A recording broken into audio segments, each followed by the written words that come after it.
Gabriel Hortas, como han dicho antes, es uno de los programadores que estuvo trabajando primero en Toposoft, ahora está en Piro Studios, programando los videojuegos a los que estamos aquí jugando hoy en día.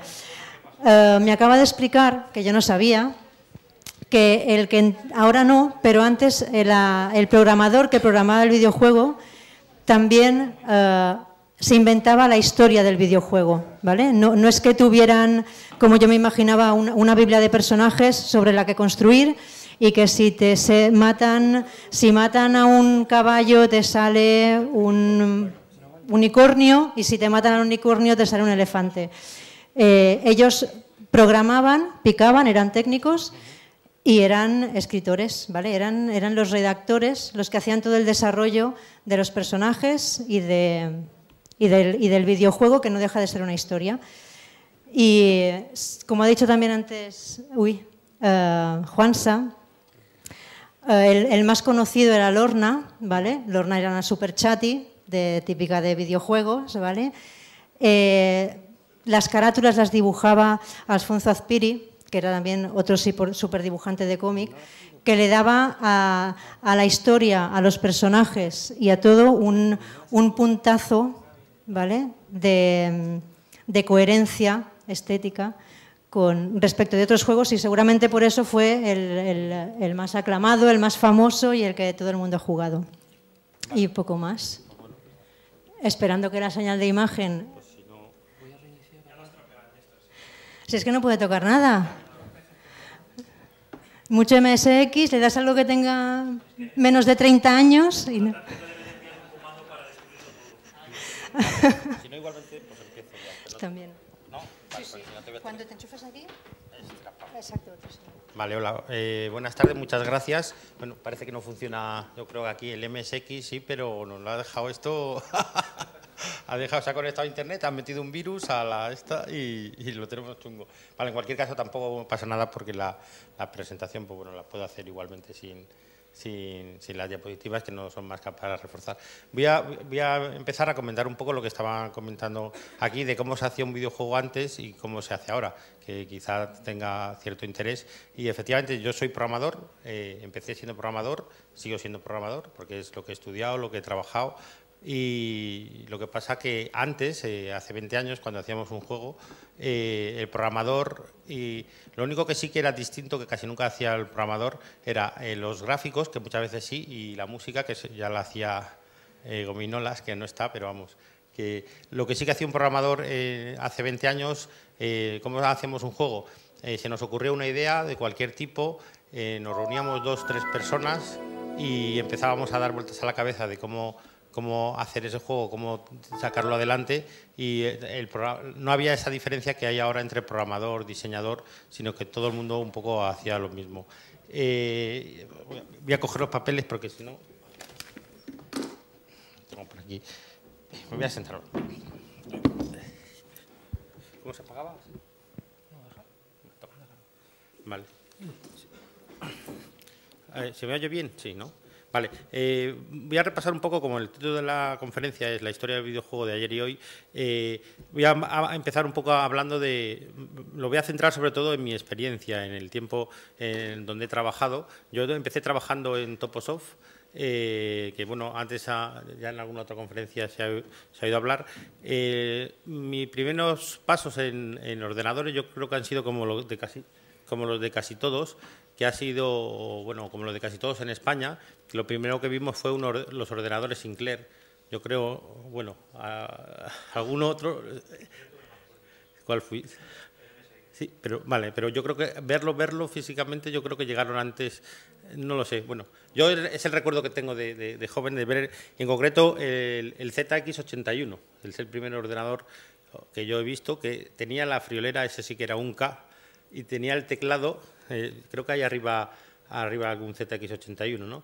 Sí, que es de un K y tenía el teclado que es de esos teclados planos, que tenía aquí una foto, o sea, ni siquiera las teclas son físicas, sino es como de membrana, pero claro, la primera vez que ves una cosa de esas, cuando en España no habíamos visto nada, pues era un poco, alucinabas un poco, ¿no? Y sobre todo cuando eras un chaval. Luego ya los siguientes ordenadores que yo vi, que fueron en España, fue el ZX Spectrum, que es de la misma, es de Sinclair, que es la evolución, que ya tenía 16K. Las membranas, el teclado, no era el de MSX, pero por lo menos no era el del ZX81, porque las teclas existían. Arriba también he visto un ZX Spectrum. Y aquí yo creo que fue, en estos dos ordenadores, yo creo que fue donde empezó la industria o la gente a hacer juegos en España, básicamente, porque aunque tengamos aquí a gente que le gusta mucho MSX, la realidad es que en España MSX no llegó con tanta implantación como el ZX Spectrum. Efectivamente. Entonces, en España yo creo que se empezaron a hacer juegos realmente con el ZX81, que hubo algún juego de Indescamp, y con el Spectrum ya así masivamente se empezaron a hacer juegos. El Spectrum, bueno, tampoco voy a hacer un repaso de la historia, pero sabéis que era inglés, o sea, de Sinclair. En Gran Bretaña no era chino, todavía no habían invadido los chinos ese mercado. Entonces, la primera empresa en España que hizo videojuegos para estos ordenadores fue Indescamp. Indescamp, en concreto Bugaboo, que era una pulga que iba saltando, que incluso llegaron a venderlo en Inglaterra, y Fred, que era tengo imágenes pero no las podéis ver, entonces bueno, que era un personaje que iba subiendo por unas cuerdas. Otras empresas que hacían videojuegos en aquella época era Dynamic, que también supongo que todo el mundo las conocéis, con pues eso, eran los hermanos Ruiz, y bueno, hay un montón de juegos. Lo que pasa que es que sin las imágenes, pues muchas cosas, así que voy a tener que... No pasa... No, espera, no, si no improviso y ya está, voy contando. En aquella época en España, los ordenadores que... No os preocupéis. Sí. No os preocupéis. Sí. No, si da igual, si voy contándolo, me centro en... No pongo. En España en aquella época, pues bueno, se hacían bastantes juegos. En España realmente entonces sí que había una industria, en el sentido de que había varias empresas que estaban haciendo juegos y había bastante competencia, sobre todo en Madrid. Entonces se habla de la edad de oro del videojuego en España, porque tanto Topo como Dynamic como Opera pues realmente sacaban un montón de juegos al año. Esos juegos se vendían bastante bien, y por lo menos las mismas cantidades, y competían directamente con los juegos que venían, sobre todo bueno, de Inglaterra, de Europa, porque no deja, el Spectrum y el Amstrad no dejan de ser productos solo europeos. No es como el MSX, que era producto internacional, pero Spectrum y Amstrad ni en Estados Unidos ni en Japón se vendían, eran productos europeos. Y dentro de ese mercado incipiente, España en aquella época, las compañías españolas competían directamente con las empresas internacionales. Pero vamos, muchos de los juegos top ventas eran españoles, tanto de Dynamic, tanto de Topo o de Opera. Y entonces, en aquel momento sí que efectivamente había una industria incipiente, si queremos llamarlo, en España, porque... Vale. Vamos a ver ahora. Y ahora lo que pasa es que se ha cerrado esto. ¿Y? ¿Qué ha pasado?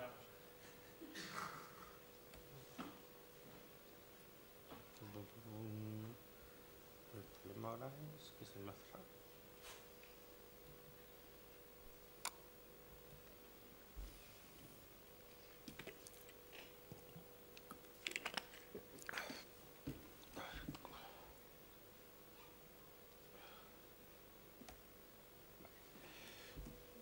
Bueno, a ver si ahora...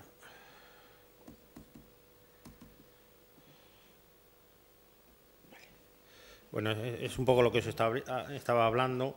Esto también lo he comentado, las empresas que había en España. Bueno, no he nombrado Herbe. Herbe era la distribuidora en España de juegos, que en un momento dado copaba hasta el 90% de toda la distribución de juegos en España. O sea, era prácticamente un monopolio, que fue también la empresa que sacó los juegos eran 875, y que rompió el mercado completamente, los cassettes, con esa política, y se quedó con Mira, yo no me acordaba la cantidad. Pues mira, como dato anecdótico, los programadores, yo en concreto, los desarrolladores, de esos 875 pesetas nos llevábamos 20 duros.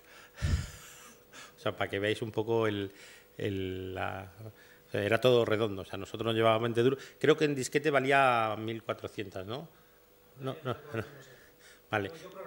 Ah, tú también programabas. ¿Te llevabas los 20 duros o no? Vale, bueno, entonces lo que iba aquí, básicamente en España se vendía sobre todo en aquella época, estamos hablando de finales de los 80, principios de los 90, sobre todo finales de los 80, básicamente Spectrum era el que se copaba las ventas mayoritariamente. Luego, seguido bastante cerca el Astram y bastante más lejos MSX. Las empresas que había eran Operasoft, Made in Spain también. Bueno, Made in Spain no la he nombrado antes, era una de las empresas más importantes y o sea, que más éxito internacional ha tenido. Y había un grupo de empresas en Madrid, sobre todo, y que copaban top ventas compitiendo con Ocean, con Elite, con otras empresas de videojuegos en Europa. Y yo siempre digo que entonces sí había una industria incipiente, cosa que ahora es más difícil hablar así, porque había esa competencia entre las empresas españolas. O sea, había realmente rivalidad incluso personal, incluso se ha llegado en algunas ocasiones, hay historias de que se ha llegado hasta las manos. Entonces sí que había mucha rivalidad entre las empresas españolas, incluso había, no como en el fútbol, pero sí había fichajes entre empresas, de fichar a un programador o fichar a un artista, había peleas por las licencias, pues entonces se sacó el Emilio Butragueño, lo sacó Topo, Dynamic sacó el Fernando Martín, creo que Opera el Aspar y el Carlos Sainz, y había auténtico peleas por fichar y por franquicias. Entonces no había el sistema de franquicias que hay ahora, que es que los derechos los tienen las ligas o los equipos. Entonces los derechos de cada jugador los tenía él mismo y los negociaba por 4 duros, pero negociaba. Entonces yo sí que digo que entonces sí que había una industria en ese sentido, en que había mucha competencia y mucha rivalidad entre las empresas y entre en España. Bueno, esto ya lo he hablado antes. Mira, este es el ZX81 que os he comentado antes. No sé si os fijáis que el teclado es plano completamente. O sea, las teclas son como de membrana de esas que no sientes que has presionado la tecla, que es una cosa, y que tiene un K. Pues ese es el primer ordenador que yo vi en mi vida, ¿no? Y como yo creo que bastante gente de aquella época. No me lo compré porque... Y luego este es el Spectrum, que bueno, todo el mundo creo que lo conocéis, que también es muy curioso lo del Spectrum porque realmente el teclado era una chapuza, o sea, eran membranas de goma y luego debajo tenía una membrana y la placa de arriba a todo el mundo se nos ha despegado. La placa negra que va con la esa se acababa despegando y veías lo que había debajo y nada que ver con un teclado, pues el de MSX o el de Abstrand, que son teclados razonables y más o menos resistentes, pero razonables. Lo de Spectrum era una cosa extraordinaria. Luego, bueno, no os comento que todo esto iba con cinta, evidentemente, no había con cinta en el cassette. Bueno, ahí vienen los gráficos, pero yo creo que de sonido os ha contado antes Gomino la calidad que tenía, que era un Viper, o sea, a lo que se podía hacer. Y bueno, esto también os he comentado. Yo creo que en Europa fue entonces el ordenador que más triunfó. Según regiones, luego el Astran, CPC, o sea, esos dos, pero el MSX llegó bastante, no sé si porque llegó más tarde, porque realmente como calidad técnica era mucho mejor, indudablemente, pero no, a veces lo mejor no es lo que triunfa, sino lo que la gente compra, simplemente. Era más caro. Aquí os he comentado, son los dos juegos que decía antes, el Bugaboo y el Frit. Este es el Fret, que es el personajito ese que va saltando y va subiendo por las estas, y el otro lado la pulga, que no sé si lo habréis visto alguna vez. Ese lo había para el Z81, yo creo que es el primer juego que he visto, y consistía en una pulga que iba saltando, iba subiendo, y el scroll era hacia abajo. Como veis es todo negro abajo para efectivamente no pintar nada, no hay nada detrás. Entonces, porque... ¿Qué? Sí, tú lo has visto, ¿no? Vale. O sea, yo todo lo que estoy hablando hablo de Spectrum, que es básicamente la experiencia que yo he tenido, pero casi todas y casi todos los juegos se hacían, o sea, entonces casi todo se hacía para Spectrum, Astran y MSX, porque eran tres plataformas que, como están en Z80, era bastante rápido la conversión, según el cariño que le echaras, quedaba mejor o peor. Pero yo todos los juegos que hice en Z80 los he hecho para Astram, para Spectrum y para MSX. Siempre los hacíamos en topo, y yo creo que en España, en casi todas las empresas, lo hacían sobre el Spectrum, y luego hacíamos la conversión a Astram, que como a nivel gráfico era bastante distinto, porque los colores, el sistema de colores eran píxeles en Spectrum. Cada casilla de 8×8 solo podías poner 2 colores. De hecho, no veis, por ejemplo, en el de la... veis como todas las zonas son del mismo color. O sea, no puedes mezclar en caracteres de 8×8 más de 2 colores. Mientras que en el Astran eso no ocurría así, porque en el Astran cada píxel le podías poner un color. Pero por contra tenía menos resolución.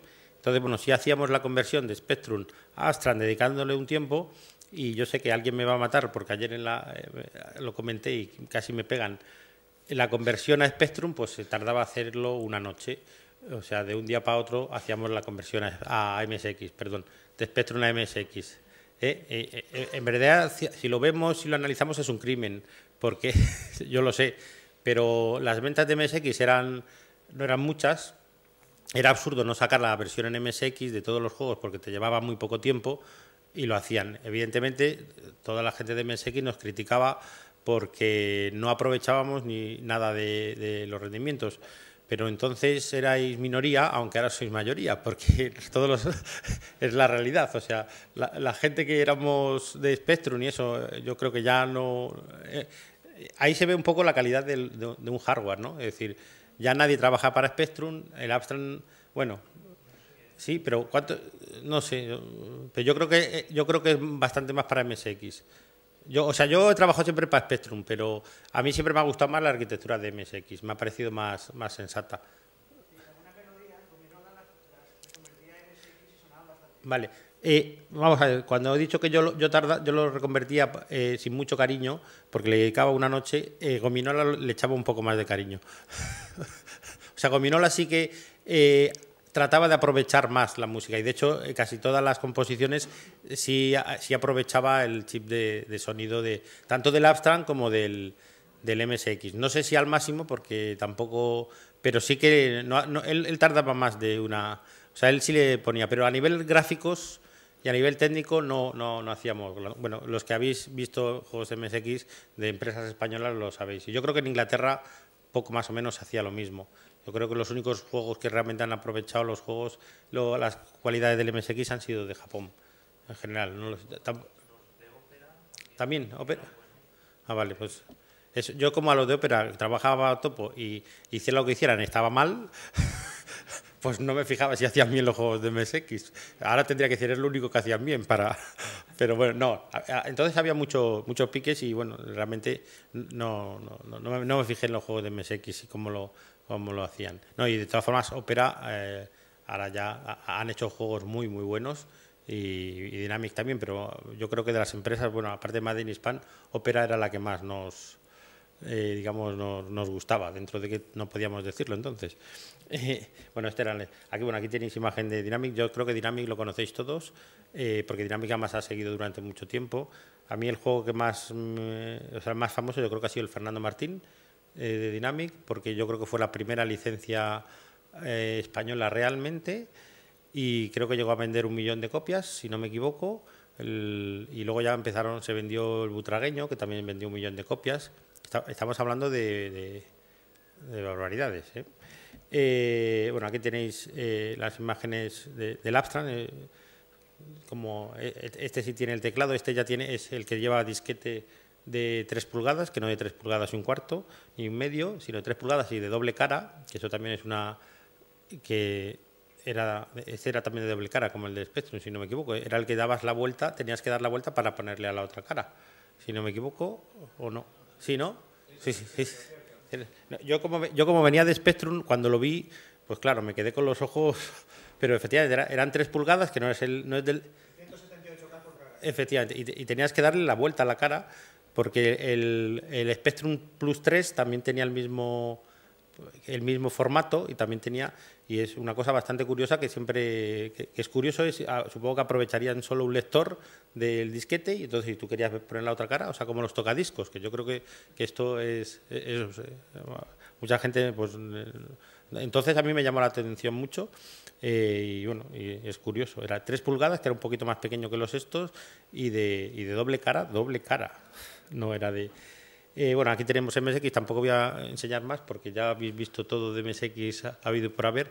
Como veis, el juego a la derecha pues es una conversión, yo creo que rápida de... Solo con verlo se ve que no aprovecha, es el Spectrum convertido. No voy a hablar de MSX, de si es estándar o no, porque yo creo que ya habéis tenido una lección magistral antes como para yo ahora... Casi me da vergüenza hablar de MSX porque de lo que viene.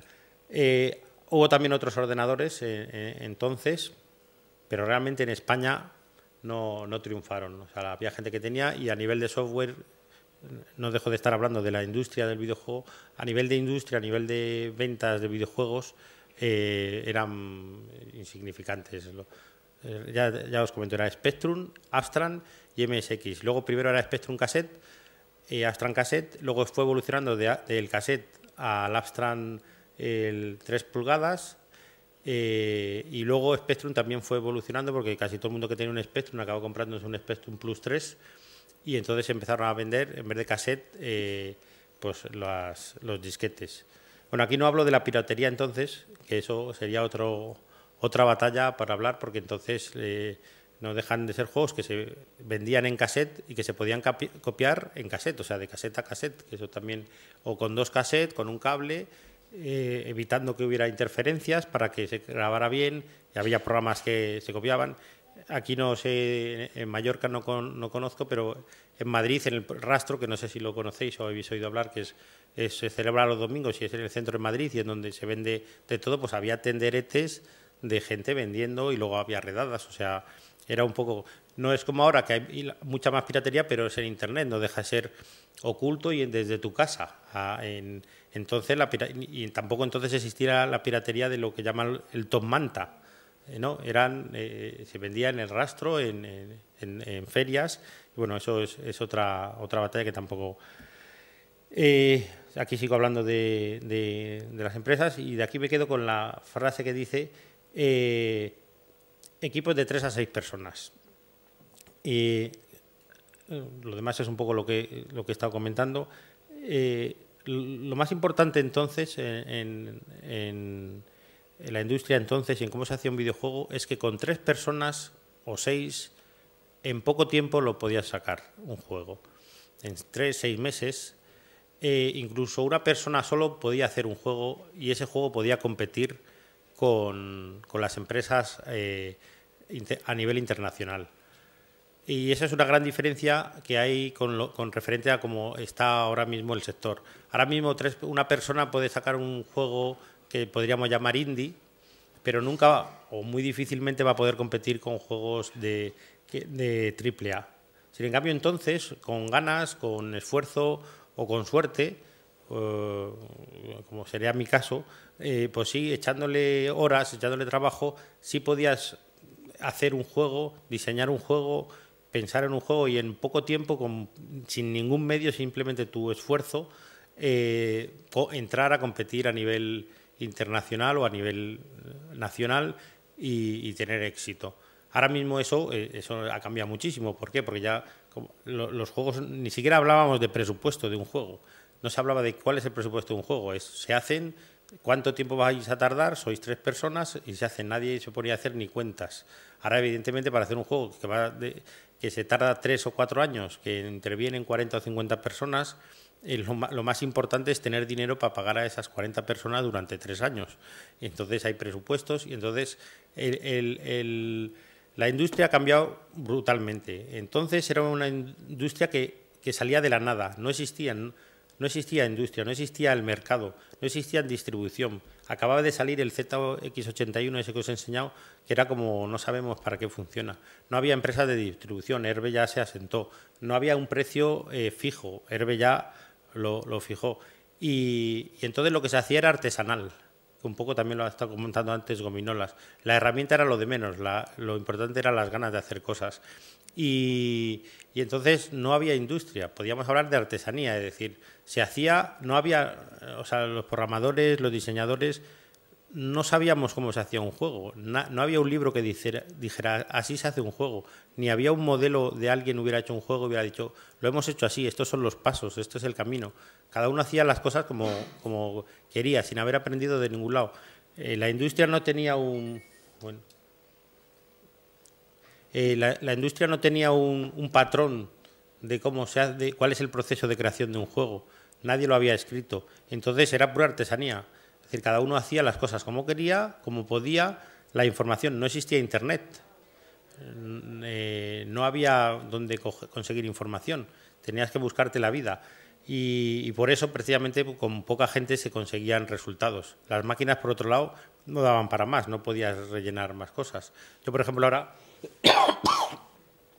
Yo presumía de haber controlado el ZX80, perdón, el Spectrum, y he programado el lenguaje ensamblador escribiendo números directamente sin un programa que ensamblara, tecleando números, el Pocket, aquí está. Y yo me he currado rutinas de sonido, antes se lo comentaba a Gominolas, de 2 canales y presumía de conocerlo.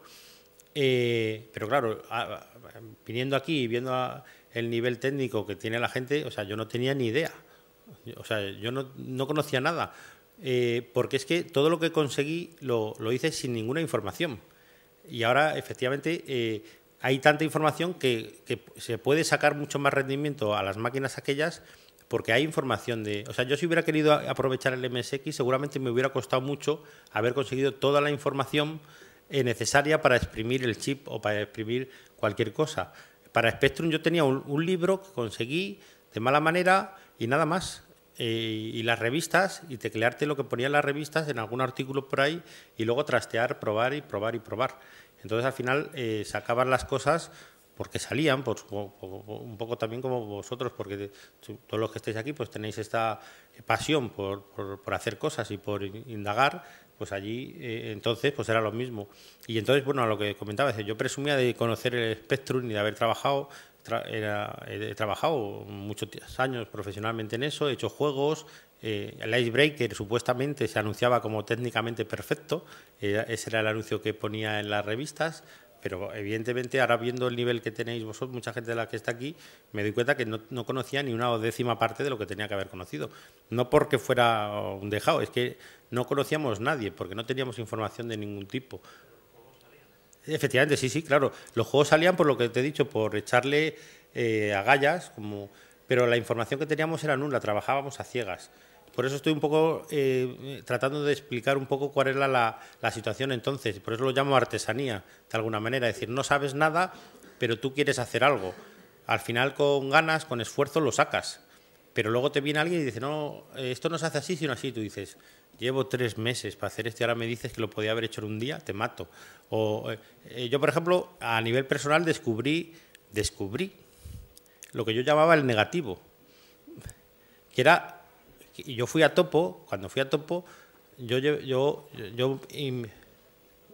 para imprimir los gráficos, yo lo imprimía en hojas milimetradas, de esas de técnicas, cuadrícula, y ahí pintaba donde quería que hubiera un 1 y un 0, iba pintando así a lápiz, y luego ya tecleabas esos numeritos en binario, y ya lo veías. Entonces yo decía, ¿y cómo puedo imprimir esto encima de esto y que no me tape lo de abajo? Y entonces me inventé, descubrí lo que yo llamaba el negativo, que era poner... Una puerta short. Una puerta short. O sea, una booleana short. sí, claro, efectivamente. Ahí está. O sea, pero no, yo descubrí el negativo. Yo lo llamaba el negativo, digo, claro, pongo aquí donde quiero transparencia, pongo unos, luego hago una cota y hago unas operaciones lógicas y ya luego hago esto y ya sea... Bueno, no lo voy a explicar a nivel técnico porque imagino que es tan básico, pero eso yo tardé días en descubrirlo. Y entonces yo me acuerdo que iba con las hojas estas milimetradas a Topo la primera vez que iban y lo que tú has dicho, según vas allí, que yo, mira, esto lo he descubierto Ah, bueno, ahí que llevas la máscara. Y yo, ¿qué? O sea, esas cosas las teníamos que... Reinventábamos la rueda. Eso que ahora mismo a cualquier persona, eso parece pues eso, como si alguien te dice que ha descubierto cómo hacer fuego con 2 piedras. Pero es que entonces había que descubrir cómo se hacía el fuego con 2 piedras porque si no nos congelábamos de frío. Entonces, bueno, por eso los juegos también se hacían en tan poco espacio de tiempo con tan pocas personas, ¿no? Porque la máquina no daba para mucho más, no había una industria y entonces se sacaban las cosas adelante, muchas veces sin aprovechar la máquina a fondo, pero se sacaban adelante. Y entonces, lo que también ha comentado antes Gominola, lo más importante era el ingenio. No eran las herramientas, sino el ingenio, el tratar de que no nos preocupábamos tanto de explotar la máquina, que también lo hacíamos, sino de que el juego fuera entretenido. Yo dedicaba más tiempo a jugar 1000 veces a mis juegos que el tiempo que dedicaba a programarlos.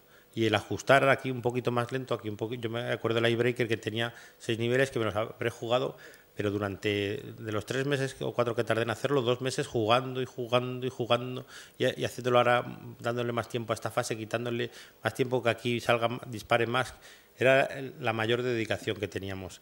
No me preocupaba tanto si era un poquito más bonito, más feo o si no estaba aprovechando la máquina. Y eso que ya el Spectrum sí que, en el caso de la iBreaker, sí que el scroll era bastante rápido, pero una vez que lo conseguí ya no le di más vueltas.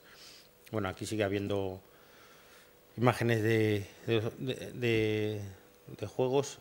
Luego, después de la época de los 8 bits, que se prometía que era la época en la que, ya digo, España era potencia, no sé si potencia, porque a nivel internacional tampoco conseguimos mucho éxito, pero sí por lo menos había una industria que competía en España. En España se vendían juegos españoles y los números unos eran españoles y, como ha comentado antes, Gominola se llevaba algún premio por música de juegos, Topos se llevaba un montón de portadas de las revistas y se llevaba premio al mejor juego organizado por Micromanía. Ahora mismo eso no se da en ninguna empresa española.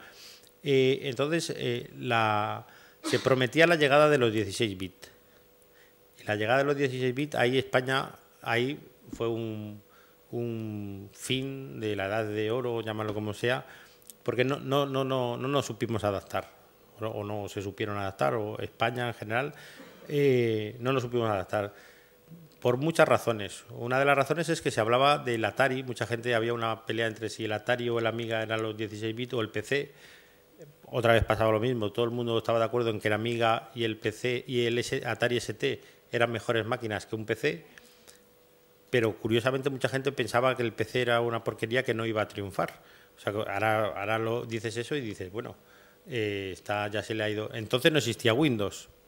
O sea, no existía Windows, era el MS2. Claro, entonces competía el MS2 contra el Atari, que tenía una arquitectura 68000, mucho más sensata, mucho más pensada, y el PC era arquitectura 8088, que en realidad era 8 bits, pero que camuflaba 16 bits, el bus con las direcciones esas ESDI, que era, o sea, estaba todo a nivel de arquitectura, era una chapuza, y mucha gente pensaba que no iban a triunfar los PCs, que iba a triunfar más Atari y Amiga. Esto estamos hablando, eso ahora mismo, el PC no tenía ratón, entonces el Amiga y el Atari ST, y había gente que decía que el ratón nunca iba a triunfar tampoco, que eso era eso de que yo tuviera que hacer cosas tecleando, no, yo prefiero mis 80 teclas, cada una con una función. Entonces estamos hablando de unas cosas que ahora supongo que parecen impensables, pero entonces... o sea, el ratón no es una cosa que... ¿Qué año empezaron a salir los ratones a popularizarse? Estamos hablando de 92 o por ahí. ¿En? 7. ¿Pero cuánta gente tiene la Amiga 500? Te digo popularizarse en el sentido... Vale, sí, no, o sea, está claro que no casi todo... ¿Cuándo es cuando la mayoría de la gente empezó a coger un ratón y trabajar con él? Bastante más tarde. Claro, con el 3.2 ese o el 3.21, efectivamente. ¿Y ese en qué año salió? En el 90 Claro, 91, 92. Claro, es que muchas veces no somos conscientes un poco de eso. Efectivamente, ahí estaba un poco la pelea. En el 90 la gente, el PC no tenía ratón. Sin cambio, el Atari, el ST sí tenía ratón. Entonces la gente pensaba que, claro, el PC no existía Windows. Sin cambio, Amiga y Atari ya sí tenían su sistemita. Entonces, me voy a volver a la charla. ¿Por qué fracasamos en la conversión? Primero porque casi todo el mundo apostó por Atari y Amiga, las empresas de videojuegos. De hecho, yo sí hice juegos yo nunca llegué a hacer juegos para Atari y Amiga, porque yo sí pensaba, no que pensaba que el PC era que iba a triunfar, simplemente tenía un PC. Entonces dije, pues hago juegos para PC, que es la máquina que tengo. Y por eso, bueno, convertí algún juego, la Espada Sagrada, a PC. Pero mucha de la gente en España se negaba a hacer juegos para PC. Mucha de la gente que había hecho juegos para Z80, y lo que decía es que había que hacer los juegos para Amiga y Atari. Entonces, ahí se perdió mucho la continuidad de los 8 bits. Otra cosa muy importante también es que, aunque se hubiera apostado bien, Amiga y Atari también fueron un fracaso, entre comillas, a nivel comercial y a nivel de videojuegos. Porque lo que surgió nuevo fueron las consolas. Entonces, en ese interín, ese fin de los 8 bits a los 16 bits, hubo una marea que barrió toda la industria en España. No la barrió. Digamos que nos bajó de estar ahí compitiendo con todo el mundo a un valle. Ahí es donde se acabó lo que llamaban, luego se ha llamado la época dorada de los videojuegos en España. Y bueno, voy a seguir por aquí. Aquí, bueno, Operasoft, como son algunas empresas, aquí La Abadía del Crimen, que yo creo que es el juego español que de aquella época, por lo menos a mí más no sé si lo conocéis, en realidad es una versión una adaptación del Nombre de la Rosa. El juego es el Nombre de la Rosa, que al final, como no tenía licencias, pues se llamó La Abadía del Crimen, pero es el Nombre de la Rosa, y de hecho estuvieron en ello.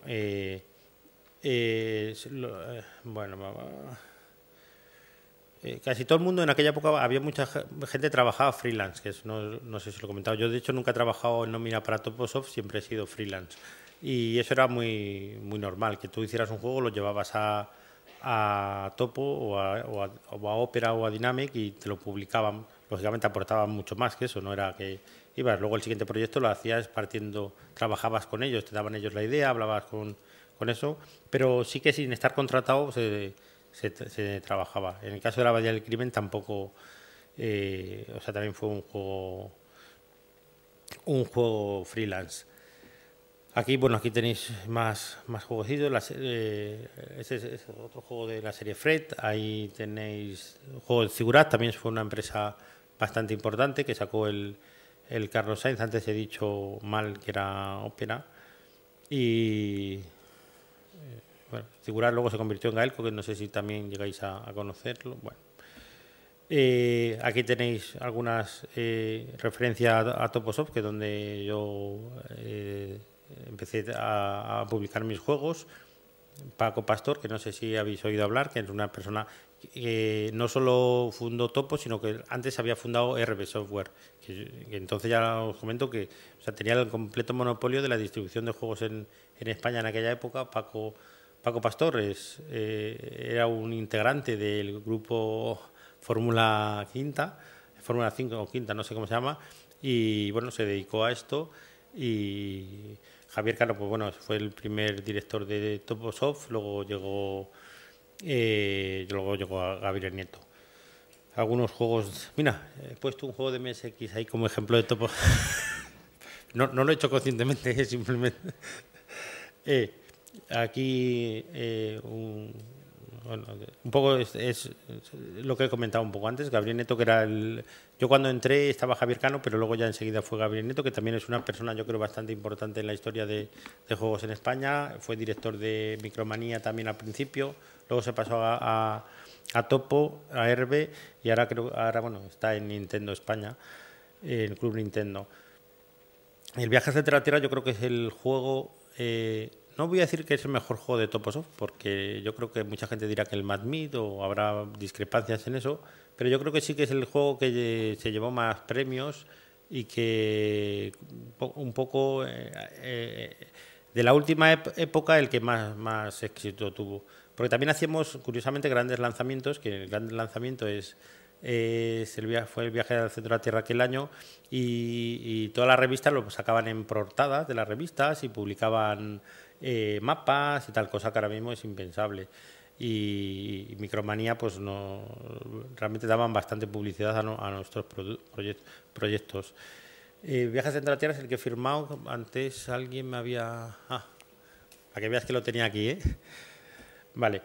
Aquí comento un poco lo de los 16 bits. Se trató de pasar a los 16 bits, era la promesa y el futuro, y en esa reconversión pues un poco nos morimos, yo creo, todos. Bueno, tampoco... Los gráficos sí que eran mucho mejores de 8 bits a 16 bits, e incluso se hicieron muchos proyectos, empezaron para 16 bits y luego acabaron siendo en 8 bits. El Lorna, que es un juego de los que yo he hecho, que es de Aspiri, de un cómic de Aspiri, se hizo primero en 16 bits y se empleó mucho tiempo en hacerlo en 16 bits, pensando que iba a ser rentable, y al final me llegó a mí de rebote porque se dieron cuenta que habían tardado un año y que el juego en 16 bits no iba a ser rentable, que todavía seguía siendo rentable en 8 bits, y como ya acababa de acabar la Espada Sagrada, pues me dijeron y tuve que... O sea, realmente yo creo que fue en junio cuando me dijeron si quería hacer el juego para 8 bits y que lo tenía que tener entregado en septiembre. O sea que ese año no me tomé vacaciones. y así se hizo. O sea, se hacían un poco las cosas de aquella manera. No es la mejor manera, pero entonces se hacían un poco... Si no había previsiones, no había planificaciones. Ahora mismo, pues eso se lo dices a alguien y no... Y vamos, le digo yo a algún programador que tiene que hacer eso y me puede mandar a paseo. Pero entonces lo hacíamos. En los 16 veis un poco, bueno, aquí comenta lo de las distintas, encima el PC tenía un problema, que eran las distintas versiones de tarjeta que tenía, que no tenía Atari. No sé si os acordáis de la tarjeta CGA, que eran 4 colores horribles. Teníamos la tarjeta EGA, que eran 16 colores, pero no podías tocarlos, creo que si no recordar, eran 16 colores fijos, horribles también. Luego la VGA, que ya sí que era de verdad, y luego la Hércules, que eso era el Nova Más, que era en monocromo a una resolución, pero tenías que simular el gris a base de poner puntitos. Y entonces, bueno, por ahí, sin en cambio, entonces eso a los programadores y a los desarrolladores nos parecía que era la última porquería en la que se podía hacer un juego. Sin en cambio, en la Atari y el Amiga pues tenían el Motorola 68000, que es una arquitectura mucho mejor, y tenían... No soy experto en Atari y Amiga, pero vamos, yo entonces sí que veía la diferencia y me parecía brutal. Pero el problema real en los videojuegos en España fueron estos. Las Nintendo DS, perdón, DS no, bueno, ya me he adelantado unas cuantas décadas. La NES, la Super NES y la Sega. Porque aquí ya nos fundió a todos. Directamente España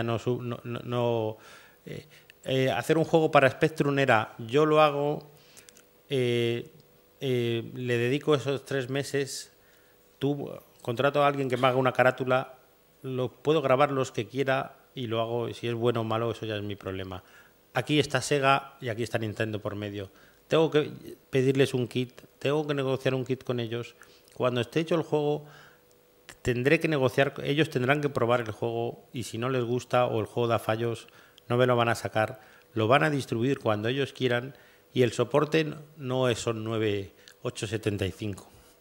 Ya no puedo negociar, o sea, estás ya dependiendo de alguien, mientras que hasta ese momento los disquetes, los cassettes, eso dependía de ti, no había licencia, no necesitabas a nadie, tú los podías sacar, y si lo querías vender tú en el rastro, igual.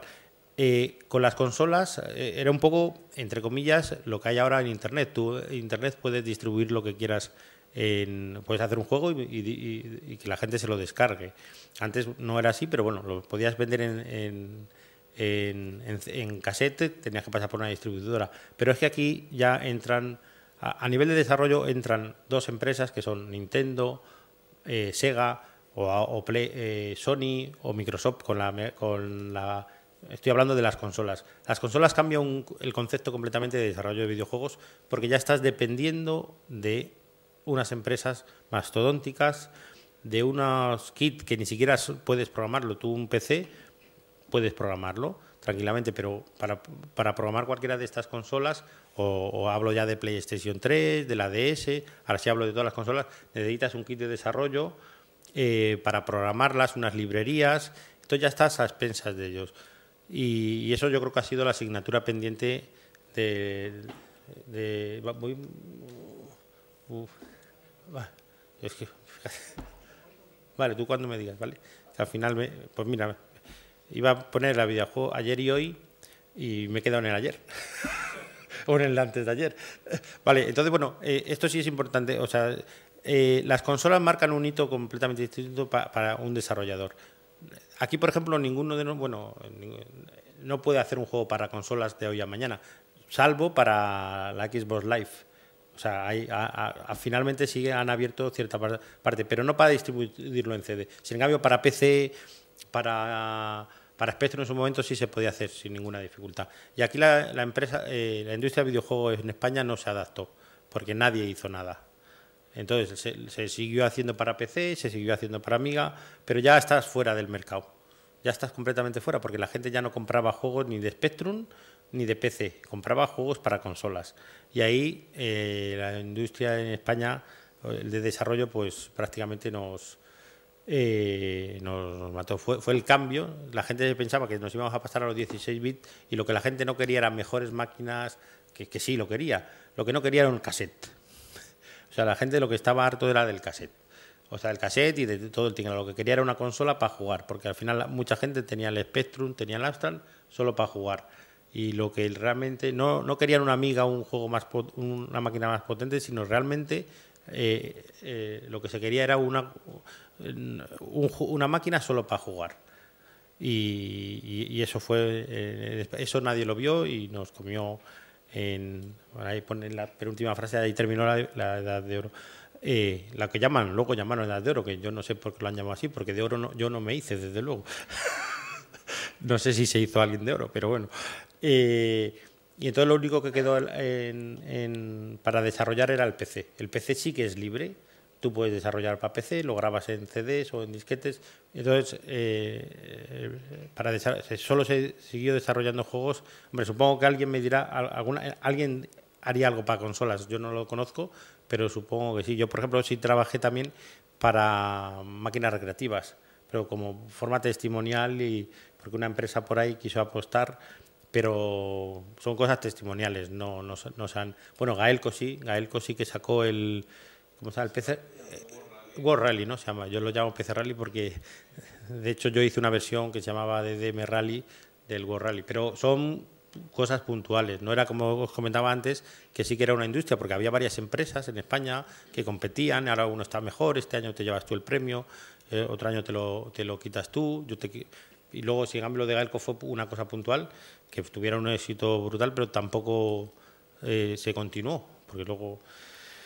Y para consolas, pues igual, a lo mejor alguna empresa, yo no conozco si alguien hizo para. Puede ser.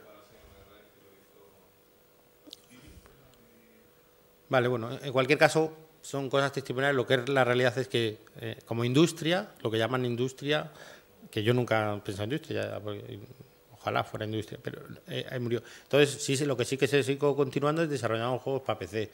Ya en otro formato, muchas veces para regalar en revistas, muchas veces también hubo una época en que se vendían los juegos de PC en los kioscos, eso sí que eran 14 o 15, no me acuerdo, o sea, sí hubo ahí un mercado en el que podías salir, porque la gente, como nosotros o como vosotros, al final hacemos juego sea como sea. Es decir, si podemos sacarlo y somos los mejores y vendemos mucho, lo vendemos. Pero en España, al final, la gente hace juegos, sí o sí. O sea, lo distribuirá. Hay gente que va a seguir haciendo juegos y gente joven, quiero decir, que va a sacar los juegos con las posibilidades que tenga. Entonces, la única forma que había es sacarlo en PC y sacarlo en kioscos casi todos. Pues entonces habrá gente que hará juegos ahí. las ganas de hacer juegos, por mucho que nos impidan hacerlo la distribución, pues la gente va a seguir haciendo. Entonces, la única salida era esa. Yo en concreto tampoco me veía. Yo hice juegos para PC, La Espada Sagrada, que también la había hecho para Spectrum, y luego pues hacía juegos con DDM, el DDM Rally, que estaba inspirado en el World Rally y algún juego de ciclismo, pero la verdad es que eran juegos más sin pena ni gloria, porque al final se vendían malamente en los kioscos y no tenías la sensación de que si fuera bueno o malo era un poco más triste que anteriormente, que sí que hacías un juego y tenía cierta trascendencia. Pero, como digo, quien quiere hacer algo al final lo hace, y lo vende como puede. Entonces queríamos hacer juegos, pues los hacíamos. Si era el único salida es esa, pues esa es la única salida. Dentro de toda esa vorágine, el juego que más ha triunfado fue el PC Fútbol. El PC Fútbol sí que fue un juego que salía en kioscos de PC y que, bueno, todos los años vendía millones de copias, y para diciembre creo que salía la ESA, veían los kioscos y el Corte Inglés, pero pilas y pilas de PC Fútbol. Ahí, en ese sentido, yo creo que a nivel en esa época, que nuestro mercado eran los kioscos, el PC Fútbol fue con diferencia el que triunfó. Digital Dream lo he puesto aquí porque en su día trabajé, pero bueno, tampoco creo que sea una empresa muy conocida. Y bueno, también sacamos algunos juegos. Péndulo Studio sí que lo conocéis un poco más, ¿no? Voy a ir un poco más rápido porque tampoco, si no, no me va a dar mucho tiempo. Si queréis ver alguna cosa, veis alguna cosa que os quiero que os explique un poco más rápido. Aquí básicamente son una serie de empresas que en su momento, pues en aquella época fueron más o menos punteras, o por lo menos las que sobrevivían en aquel Noria. Otro refugio para los programadores fue la Demoscene, porque volvemos a lo mismo, la Demoscene es libre. Bueno, supongo que sabéis todo lo que es la Demoscene. No sé si hace falta.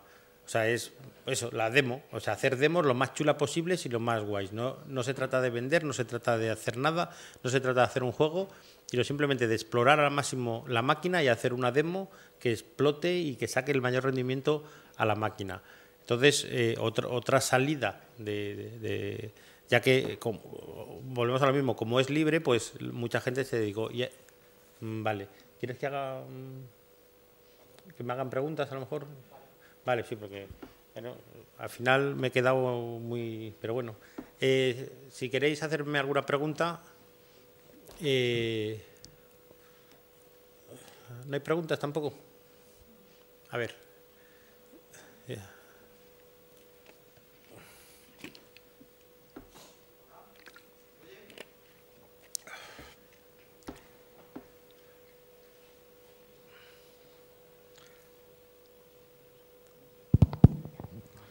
Hola. Hola, ¿qué pasa? ¿Qué tal? ¿Crees que se puede aplicar la frase tiempos pasados fueron mejores en el tema de los videojuegos? Me refiero sobre todo creativamente hablando. Bueno. La última frase es la que... En cuanto a tecnología está claro que no. Claro. No, yo creo que a nivel... lo he comentado un poco antes. Al no haber tantos medios, al no haber tanta necesidad de meter... Ahora mismo los juegos tienen una labor de producción en el sentido de meter y meter cosas, porque hay que rellenar minutos de películas. Hay que meter un montón de enemigos distintos, de personajes distintos, de escenas.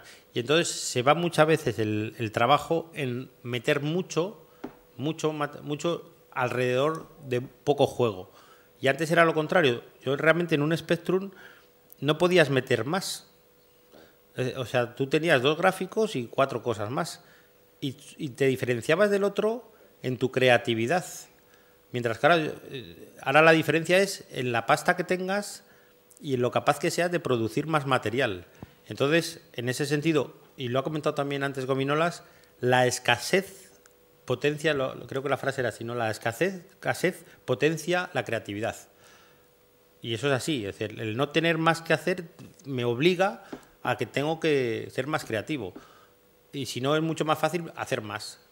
Y entonces, en ese sentido, la creatividad antigua antes era mucho más necesaria que ahora. Y en ese sentido, sí, en otros sentidos no, ¿vale? Yo creo que opinas lo mismo, ¿no? Vale, vale. Por supuesto. Sí, sí, sí. Antes había que ser muy creativo y era tener una idea muy buena y explotarla. Y es que si no, no valía para nada. Y ahora, pues no, eso no es lo más importante. No digo que no sea importante, digo que no es lo más importante. ¿Más cosas? ¿Tú querías antes o no? No. Ah, vale, no. No pasa nada. Mejor. No, es mejor porque así voy hablando de lo que interesa, no de lo que me interesa hablar a mí. Sí, hola. Aquí. Porque... Bueno, has hablado del pasado, un poco del presente, y ya sé que no tienes una bola de cristal, pero ¿cómo ves el futuro? Pues yo el futuro ahora mismo en España, me estoy centrando en España, que es un poco mi experiencia, porque yo no he salido a trabajar fuera de España.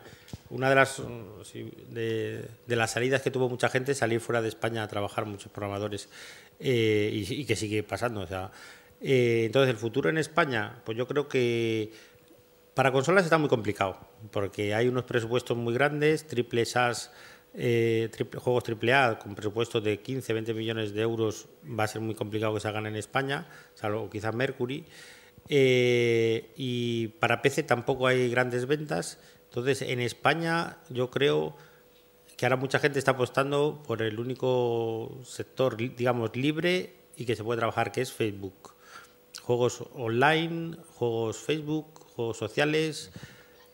¿Por qué? Por lo mismo que he comentado en todo el rato, es libre. Tú, si haces un buen juego en internet o hardware o tal, puedes sacarlo, y si es bueno, pues triunfarás o no.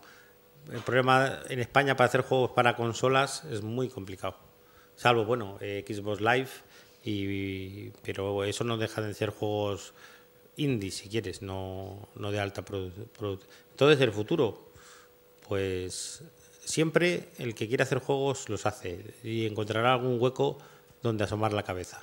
Entonces, yo ahora mismo creo que los juegos sociales sí pueden ser el futuro de las empresas que quieran hacer juegos, y por lo menos el futuro cercano. Más luego esto cambia a lo largo de, yo llevo 20 años o por ahí, no sé cuántos, haciendo juegos, y cada 2 por 3 todo el mundo ve el futuro y luego es otro, y lo único que hay que estar es preparado para aceptar los cambios y tratar de ver el futuro, pero sobre todo ver el presente, que muchas veces no lo vemos. Y entonces bola de cristal no tengo, pero yo creo que juegos sociales ahora mismo es el presente, por lo menos. ¿De acuerdo o no? ¿O tenías otro? Bueno. ¿Más preguntas?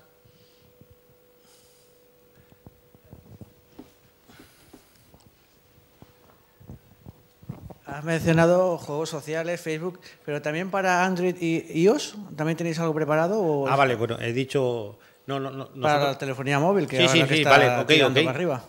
Pues amplío para telefonía móvil. Vale, no, lo he dicho porque me he olvidado de decirlo, pero no, sí, claro.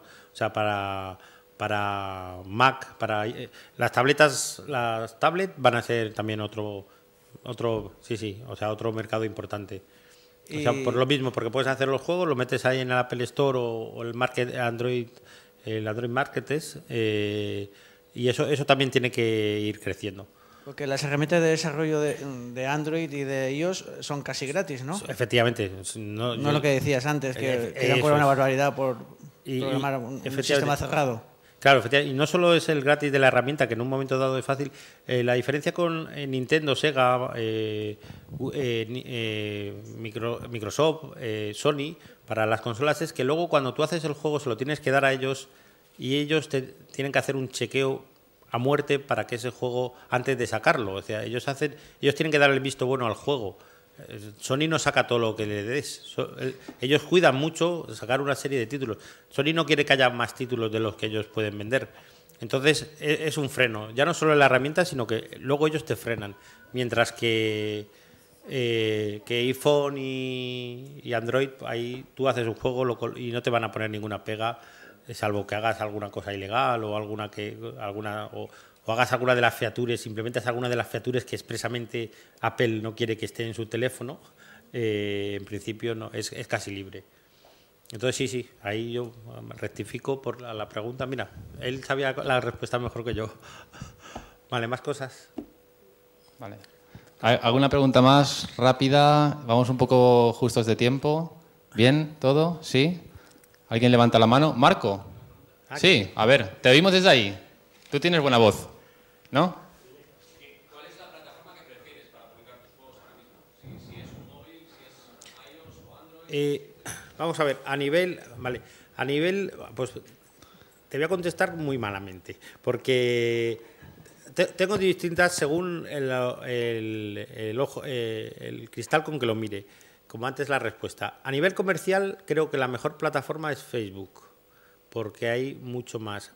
A nivel técnico y a nivel, digamos, friki o guay, me gustaría hacerlo para, y aquí lo preferiría hacer para Android, pero claro, en Android no hay ningún mercado, no hay pasta, entonces no lo haría.